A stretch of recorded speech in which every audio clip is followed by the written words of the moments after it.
الغرض صبح کے وقت شہر میں ڈرتے ڈرتے داخل ہوئے کہ دیکھیں کیا ہوتا ہے، تو ناگہاں وہی شخص جس نے کل ان سے مدد مانگی تھی پھر ان کو پکار رہا ہے۔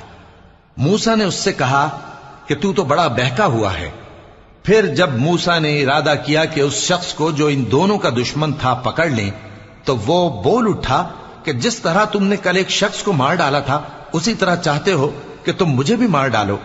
تم تو یہی چاہتے ہو کہ ملک میں ظلم و ستم کرتے پھرو، اور یہ نہیں چاہتے کہ صلح کرانے والوں میں سے ہو جاؤ۔ اور ایک شخص شہر کی پرلی طرف سے دوڑتا ہوا آیا، بولا کہ اے موسیٰ، اہل دربار تمہارے بارے میں مشورے کرتے ہیں کہ تم کو مار ڈالیں، سو تم یہاں سے نکل جاؤ، میں تمہارا خیر خواہ ہوں۔ چنانچہ موسیٰ وہاں سے ڈرتے ڈرتے نکل کھڑے ہوئے کہ دیکھیں کیا ہوتا ہے، اور دعا کرنے لگے کہ اے پروردگار، مجھے ظالم لوگوں سے نجات دے۔ اور جب انہوں نے مدین کی طرف رخ کیا تو کہنے لگے امید ہے کہ میرا